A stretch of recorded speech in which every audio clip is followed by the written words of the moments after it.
Selamat siang untuk kita semua.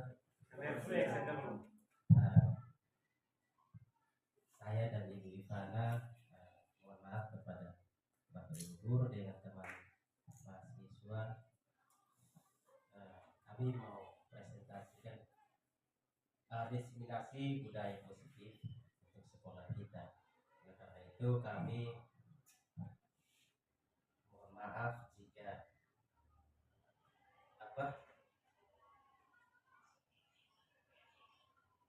menyita waktu yang Bapak Ibu sebentar kerjakan.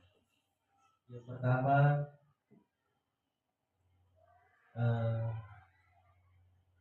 untuk Ibu Wakil mungkin saya undang ke depan sini supaya mengadanya satu dua kata terkait dengan diseminasi budaya positif.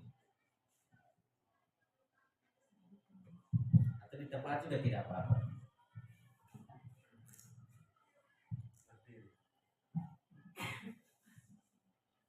Baik, selamat siang untuk kita semua. Selamat siang. Terima kasih atas waktu yang diberikan untuk saya menyampaikan satu hal terkait kegiatan hari ini tentang presentase diseminasi budaya positif di sekolah kita. Kegiatan ini dimaksudkan untuk kita saling berkolaborasi dan teman dorong kita ini Ibu Ivana dan Pak Joe untuk kegiatan mereka duduk penggerak kita terima dan sangat membantu kita di sekolah sini untuk kegiatan pengembangan di sekolah terkait dengan budaya positif yang akan dilaksanakan di sekolah kita ini terkait dengan hal-hal atau kegiatan pembiasaan yang bernilai positif. Diharapkan untuk teman dorong ini untuk selanjutnya boleh melaksanakan kegiatan sampai finish, sampai terakhir, sehingga hasil yang dicapai, hasil yang dibuat itu bisa membawa semangat untuk kita semua, terus untuk teman dorong ini. Semoga kegiatan ini dilaksanakan dan membuahkan hasil yang sangat baik. Kemarin minggu lalu itu kita sudah bertemu dengan guru pendamping untuk ini kaitannya mungkin salah satu dengan kegiatan yang minggu lalu guru pendamping datang untuk prakarsa ya, untuk prakarsa. Mudah-mudahan kegiatan yang sudah disepakati mudah-mudahan terlaksana bisa membawa nilai positif untuk tentunya sekolah ke depan. Mungkin hanya satu hal yang saya disampaikan. Waktu sepenuhnya saya kembalikan kepada Pak Joy dan Ibu Sana. Terima kasih. Baik, terima kasih Ibu Wakil yang sudah memberikan satu pesan untuk kami tetap bersemangat dalam mengikuti pendidikan guru penggerak. Selanjutnya saya minta Ibu Ivana untuk silakan membaca hasil diseminasi budaya positif pada hari ini.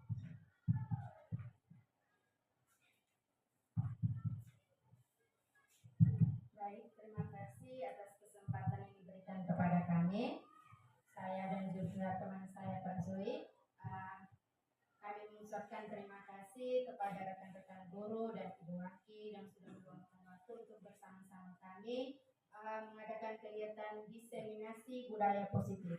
Jadi di sini kami akan membagi pemahaman tentang budaya positif. Jadi tujuan kami di sini mungkin bukan untuk menggurui teman-teman, tetapi kami berbagi pemahaman tentang apa yang sudah kami dapat di pendidikan guru penggerak. Baik, mungkin langsung saja. Yang pertama mengenai budaya positif. Jadi yang kita ketahui, yang pertama adalah apa itu budaya sekolah. Jadi mungkin kita bertanya, budaya sekolah itu seperti apa? Jadi budaya sekolah itu adalah suatu proses yang dilakukan secara berulang-ulang kali, yang nantinya akan menjadi suatu pembiasaan yang bisa dijadikan sebagai suatu budaya di sekolah. Baik, jadi budaya positif adalah nilai-nilai, keyakinan-keyakinan, dan kebiasaan-kebiasaan yang ada di sekolah kita yang berpihak pada murid, sehingga murid dapat berkembang menjadi pribadi yang kritis, penuh rasa hormat, dan tanggung jawab. Yang berikut, budaya positif di sekolah kita sudah terlihat seperti pembiasaan berdoa sebelum dan sesudah kegiatan belajar mengajar. Itu salah satu budaya positif. Yang kedua, budaya 5S, mulai dari sopan, salam, sopan santun, dan sebagainya. Yang berikut adalah kerja bakti. Pada setiap hari Jumat atau hari Sabtu kita sudah sering adakan kerja bakti. Itu salah satu contoh budaya positif di sekolah kita. Baik, untuk materi budaya positif ada beberapa bagian. Di sini cukup banyak, ada 8 bagian. Yang pertama, perubahan paradigma atau teori kontrol. Yang kedua, hukuman, konsekuensi, dan restitusi. Yang ketiga, keyakinan kelas. Yang keempat, 5 posisi kontrol. Yang kelima, makna disiplin dan nilai-nilai kebijakan. Yang keenam, motivasi perilaku manusia. Yang ketujuh, kebutuhan dasar manusia. Dan yang kedelapan, segitiga restitusi. Baik, ini ada satu kegiatan namanya cobalah buka.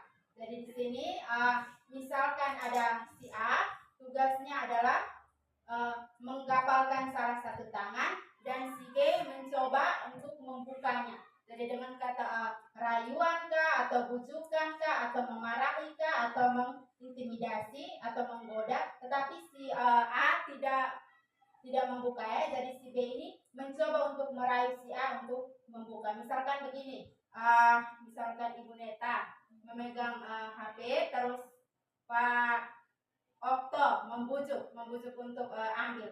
Atau misalkan HP itu sangat berharga bagi Ibu Neta. Jadi Pak Okto entah mau marah kah, atau mau menghardik kah, membujuk, tapi Ibu Neta tidak memberikan. Dan itu ada hubungannya dengan perubahan paradigma teori kontrol.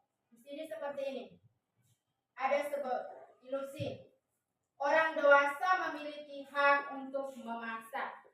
Contohnya di sekolah, kita sebagai guru selalu memaksa kehendak kita agar siswa mengikuti apa yang kita mau. Misalkan contoh konkretnya, siswa saat jam istirahat dia masih bermain di luar, dan kita paksa untuk dia masuk ke kelas. Mungkin itu kesannya dia mengikuti kemauan kita, tetapi itu adalah salah satu motivasi ekstrinsik. Artinya bukan motivasi dalam dirinya sendiri, tapi karena kita memaksa dia, baru dia masuk. Dan itu bukan motivasi dalam dirinya sendiri. Mungkin kesannya dia ikut kita punya mau, tetapi itu bukan betul-betul dari dia punya dalam diri. Yang berikut, kritik dan membuat orang merasa bersalah dapat menguatkan karakter. Artinya kita paham begini, kritikan kita kadang bisa menguatkan karakter anak, tapi terkadang itu bukan ya. Dengan adanya kritikan itu kadang tidak membuat karakter anak menjadi lebih baik. Kadang itu menjadi hal yang negatif. Yang berikut, guru mengontrol murid, dan yang terakhir penguatan positif, efektif, dan bermanfaat. Dan di sini ada stimulus respon dan teori kontrol. Jadi untuk stimulusnya adalah realitas kebutuhan kita sama, sedangkan teori kontrolnya adalah realitas kebutuhan kita berbeda. Misalkan contoh konkretnya seperti begini, kebutuhan akan HP. Mungkin contohnya seperti Ibu Odi dan Ibu Rinta. Kebutuhan akan HP, mungkin HP-nya Ibu Odi adalah HP Nokia, sedangkan HP-nya Ibu Rinta adalah salah satu HP yang bermerek misalkan Apple begitu ya. Jadi kebutuhannya itu sama-sama kebutuhan akan HP itu untuk alat komunikasi. Tetapi di sini realitasnya kita berbeda. Mungkin berbeda karena Ibu Rinta itu bisa menggunakan HP itu untuk kebutuhan misalkan pengolahan data yang RAM-nya lebih besar. Yang berikut adalah semua orang melihat hal yang sama, sedangkan teori kontrolnya adalah setiap orang memiliki gambaran yang berbeda.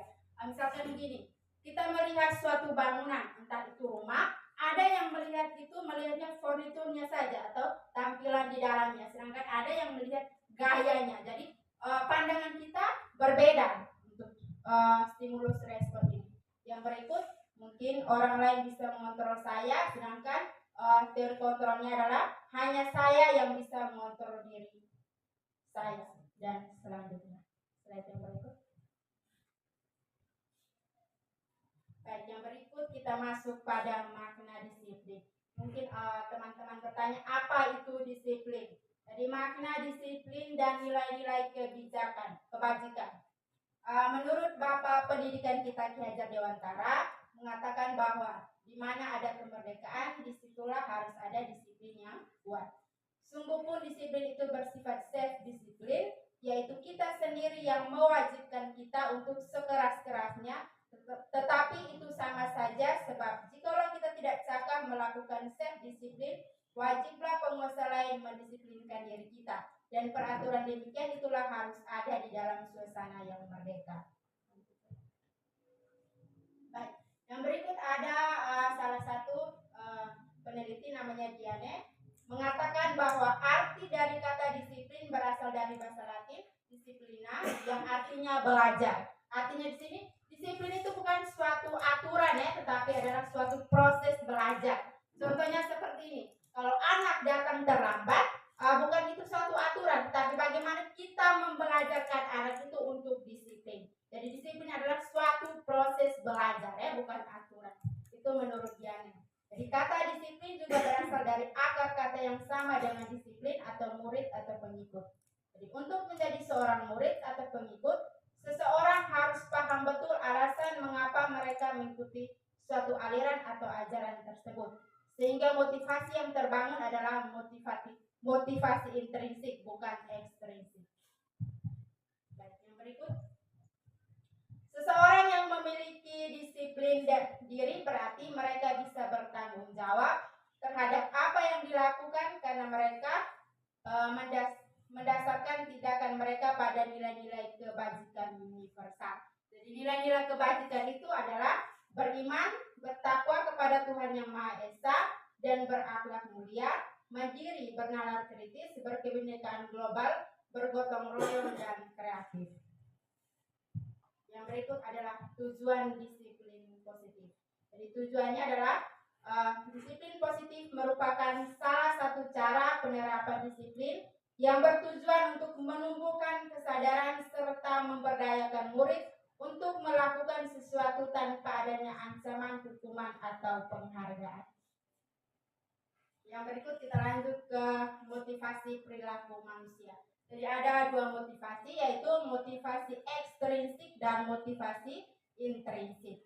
Jadi motivasi ekstrinsik yang pertama untuk menghindari ketidaknyamanan atau hukuman, dan yang kedua untuk mendapatkan imbalan atau penghargaan dari orang lain.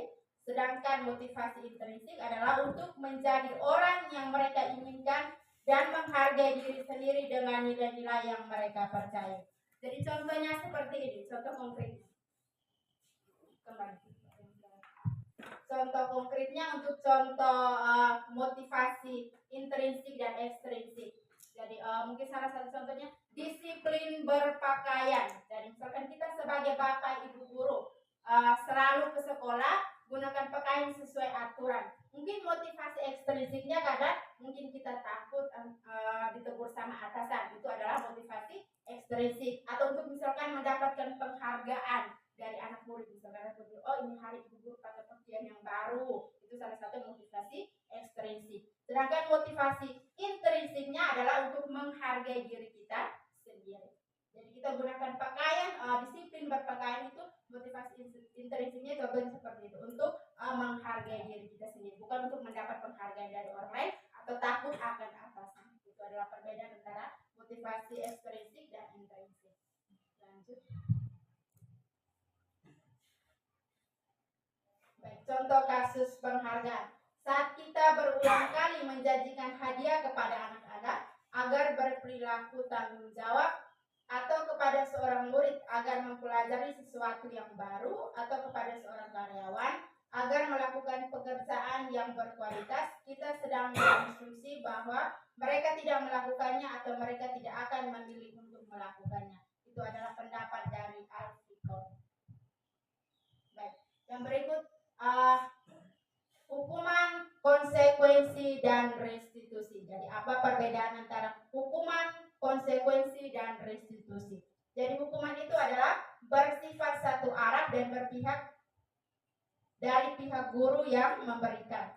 Contohnya seperti ini. Jadi hukuman itu dia lebih bersifatnya negatif, sedangkan konsekuensi itu dia bersifat netral, sedangkan restitusi itu bersifatnya positif. Jadi contohnya seperti ini. Kalau anak datang terlambat, kita kasih hukuman misalkan bersihkan WC. Itu nilainya adalah nilai negatif, dia tidak dapat, entah itu lebih pada hukuman. Sedangkan konsekuensi contohnya seperti ini. Anak bolos tidak ikut pelajaran. Konsekuensinya saat ujian dia tidak tahu untuk mau isi soal karena materi yang dia ikuti dia terlambat. Jadi itu konsekuensi yang didapatkan. Sedangkan restitusi seperti ini. Misalkan ada anak yang merusak properti sekolah, misalkan memecahkan kaca, maka restitusinya itu adalah dia harus mengganti. Jadi dia harus bertanggung jawab. Jadi itu perbedaan antara hukuman, konsekuensi, dan restitusi. Jadi restitusi itu lebih bersifat positif. Jadi ada jalan keluarnya, tanggung jawabnya. Kalau hukumannya itu lebih pada yang negatif. Sedangkan konsekuensinya itu adalah netral.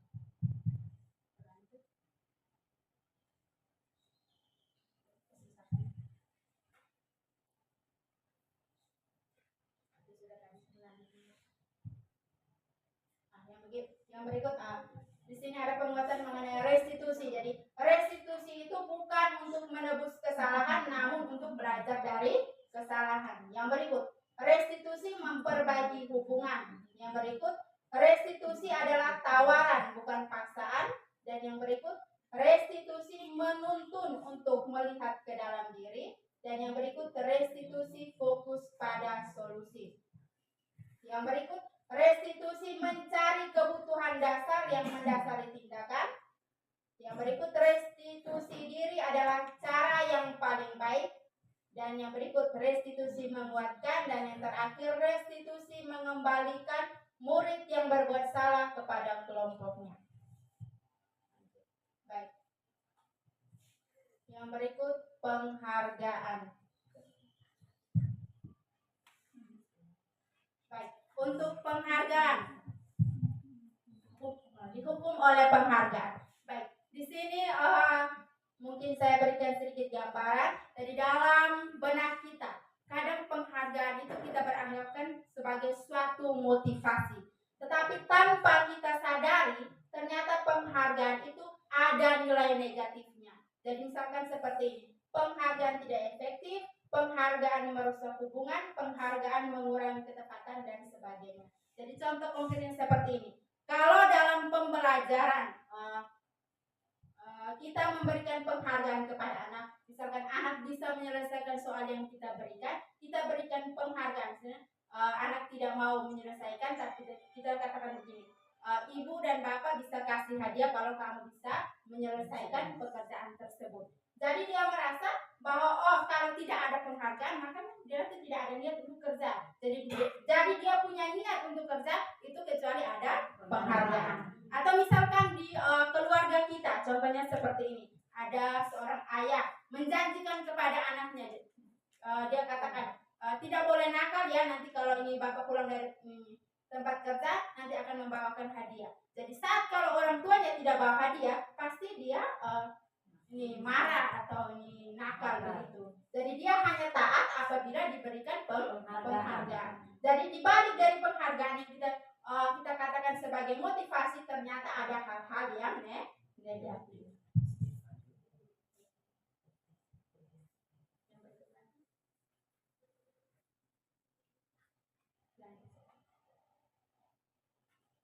Baik, untuk keyakinan kelas.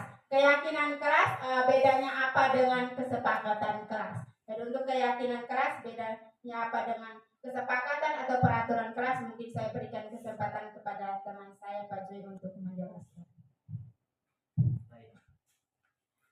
Saya lanjut. Keyakinan kelas yang pertama, kesepakatan kelas lebih rinci dan detail. Kesepakatan kelas konkret dan lebih mirip pada peraturan. Lalu yang kedua, keyakinan kelas bersifat lebih abstrak, berisi nilai-nilai kebajikan yang diyakini secara universal. Yang ketiga, nilai-nilai kebajikan universal yang disepakati secara tersirat atau dan tersurat, lepas dari latar belakang suku, negara, bahasa maupun agama. Jadi kita terlepas dari suku, ras, bahasa, maka keyakinan kelas itu kita harus buat. Yang berikut, keyakinan kelas atau kesepakatan kelas. Kesepakatan kelas yang pertama, mendengarkan ketika guru atau teman berbicara.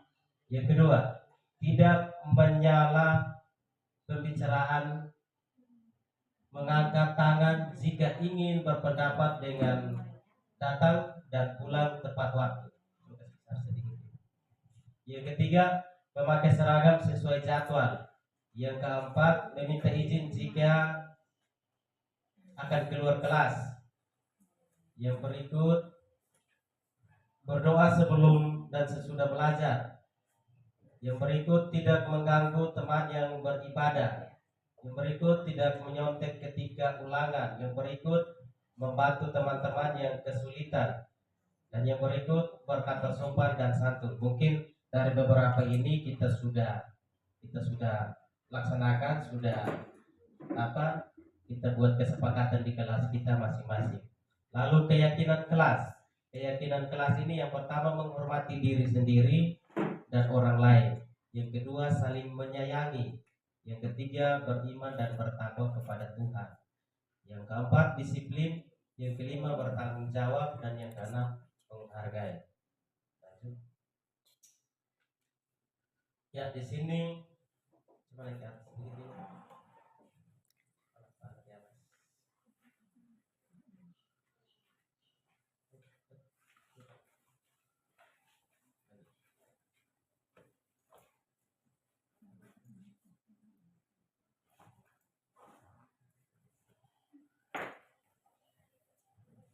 Ya, yang berikut menciptakan dari hal kecil.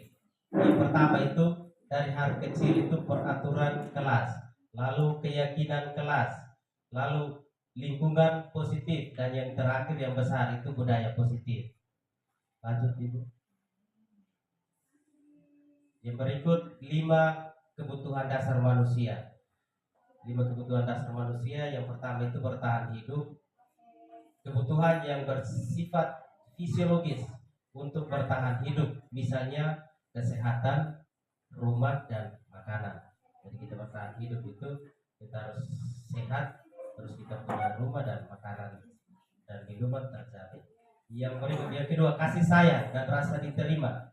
Kebutuhan akan hubungan dan koneksi sosial, memberi dan menerima kasih sayang, dan kebutuhan untuk merasa menjadi bagian dari suatu kelompok. Jadi ini misalnya kasih sayang. Jadi kita guru-guru juga harus ada kasih sayang terhadap murid kita. Berikut yang ketiga, penguasaan, pengakuan akan kemampuan. Dianggap berharga, bisa membuat perbedaan, bisa membuat pencapaian kompetensi diakui dan dihormati. Yang keempat, kebebasan. Kemandirian, memiliki pilihan dan mampu mengendalikan arah hidup seseorang. Perlu banyak bergerak, suka mencoba-coba, tidak terlalu terpengaruh orang lain, dan senang mencoba hal baru dan menarik. Itu adalah kebebasan. Dan yang terakhir, kelima, kesenangan. Mencari kesenangan, bermain dan tertawa.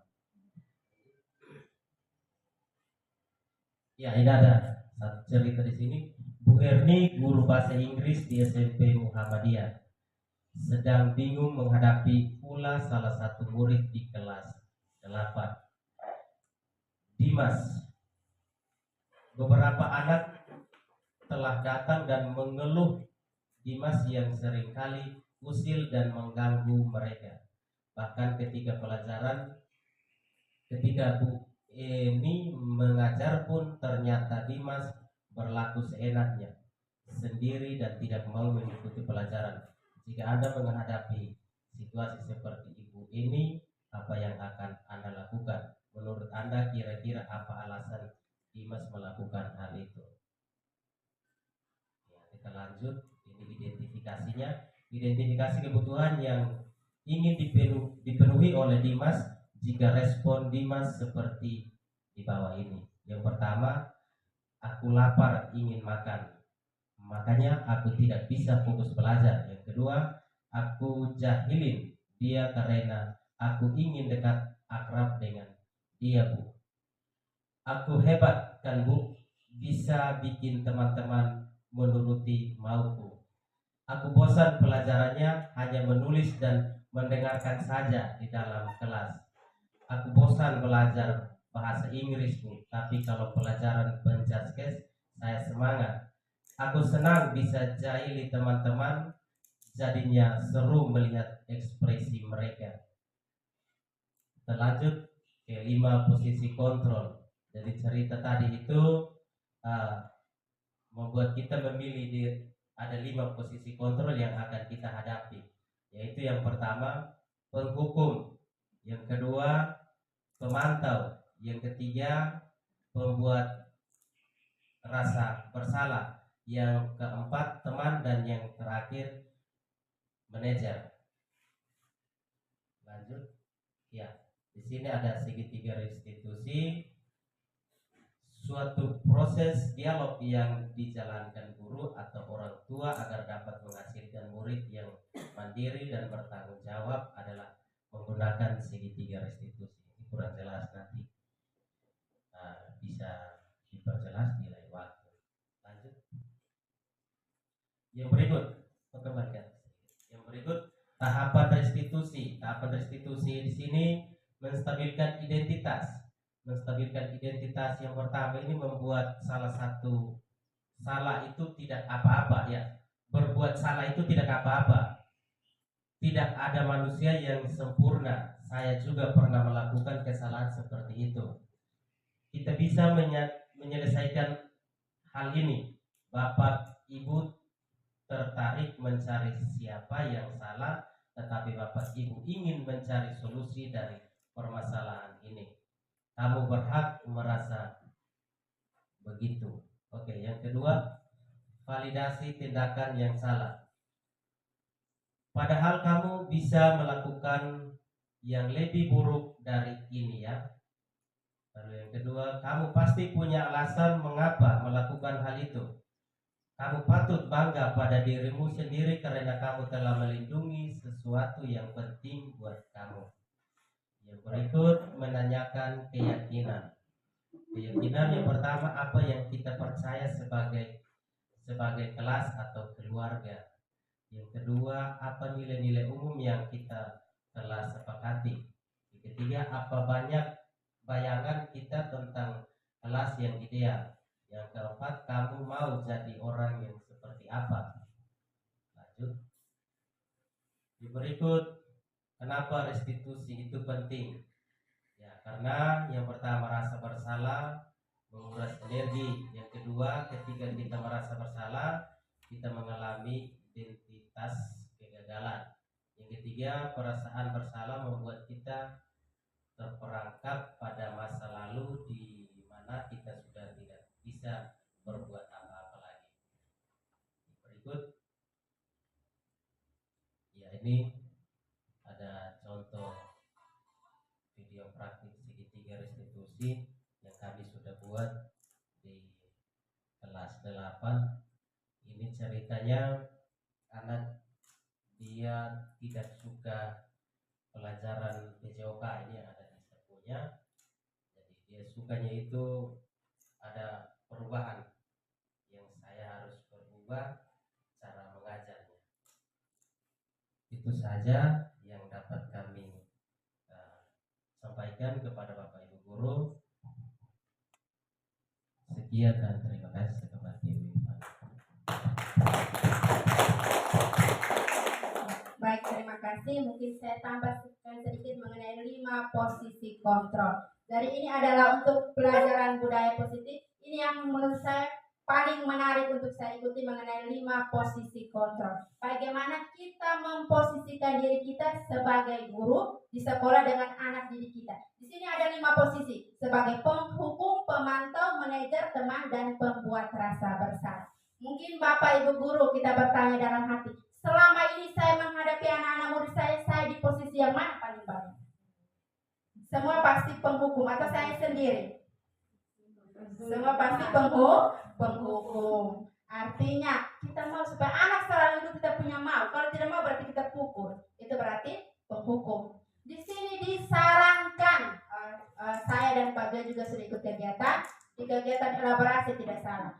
Sangat disarankan kita menjadi posisi teman yang mengarahkan kepada manajer, tetapi tidak boleh selalu di posisi teman, karena di posisi teman itu ada sisi negatifnya juga. Kenapa ada sisi negatifnya juga? Karena kalau anak merasakan guru adalah teman, nanti lama-kelamaan rasa takutnya itu tidak ada. Karena dia, oh saya buat begini juga kan, itu saya dan guru itu teman baik. Jadi itu adalah salah satu posisi. Jadi sangat diharapkan sebagai posisi manajer, artinya kita membantu siswa tersebut untuk menemukan jalan keluar dari suatu persoalan. Jadi saat anak ada masalah, kita sama-sama menggali dan mencari jawaban dari persoalan tersebut dengan cara berkolaborasi dengan guru BK. Paling penting itu adalah menjadi dokter di sekolah kita untuk menangani kasus atau permasalahan, dan juga berkolaborasi dengan orang tua. Jadi itu mungkin tambahan saya saja, bagaimana kita memposisikan diri kita sebagai guru dalam menangani anak didik kita. Itu saja, terima kasih, saya kembalikan. Baik, terima kasih untuk Bapak Ibu guru yang sudah meluangkan waktu menyaksikan hasil diseminasi kami